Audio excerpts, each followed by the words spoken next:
How do you know which analytical tool to choose? You've probably wondered this at some point. Maybe you're even searching right now.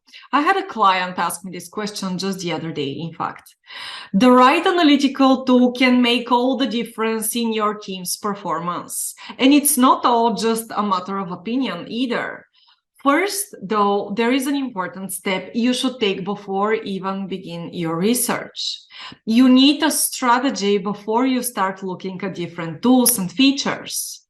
Now, let's say that you're struggling to deliver on your commitments and you know that you're not interested in counting story points or hours anymore. You know that you need a data-driven approach that will enable you to make reliable decisions based on your past performance data. And you're exploring the concept of probabilistic forecasting. In this case, you will know pretty quickly that what you want is a Monte Carlo simulation. Any tool you choose should therefore include this feature.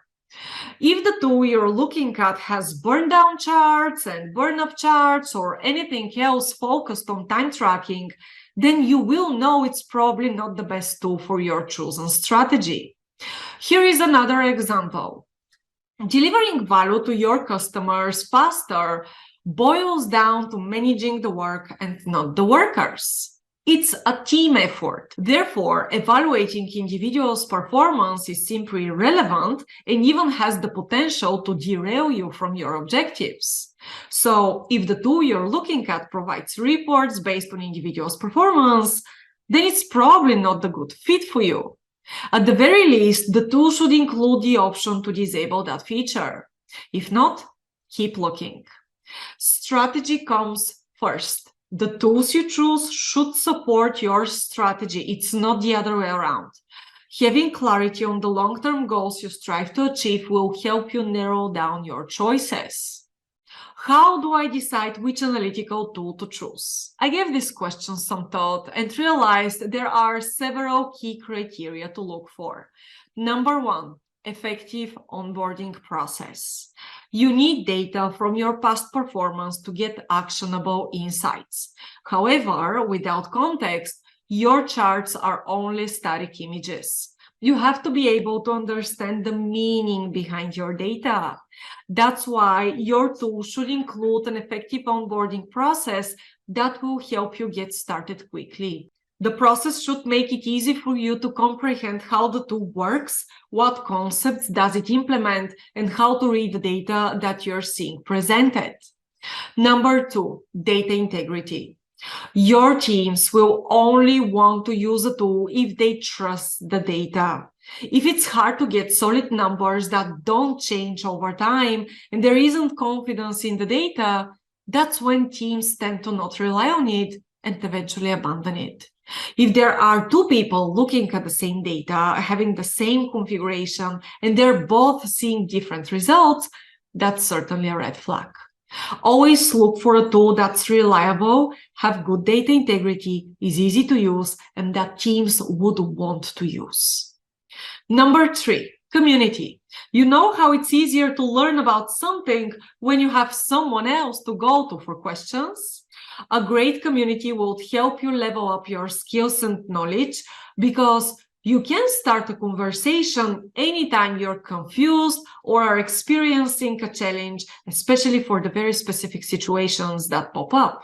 If the brand you're considering doesn't have a community or doesn't provide access to their support team, or even better, their development team, you're most likely to drop out.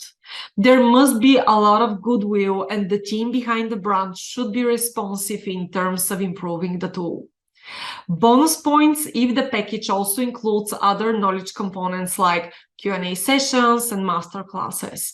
These knowledge components all together can massively increase the perceived value of the tool, making your investment go further.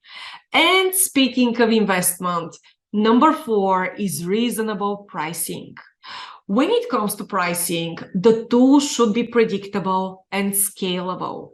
Look into how the pricing works. Is it per seat, or maybe it uses different pricing model, let's say per dashboard? You want the pricing that you pay to be aligned with the value that you receive.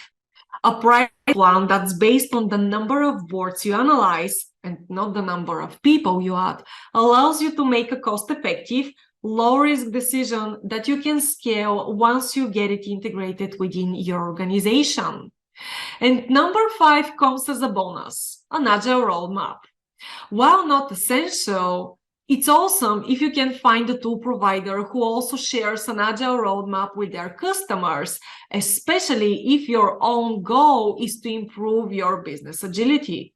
The roadmap should include their goals for improvement, any features they plan to release soon, response to recurring feedback from their customer base, and other helpful updates that keep you in the loop with their vision and mission. The more the provider shares your values and approach, and the more transparent they are about their own process, the greater your long-term relationship will be, and the more value you will get out of it.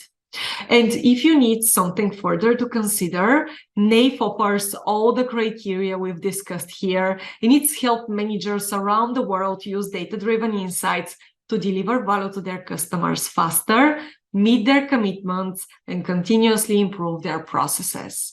It's free for the first 14 days, no strings attached, so you can try it out before committing to any final decision.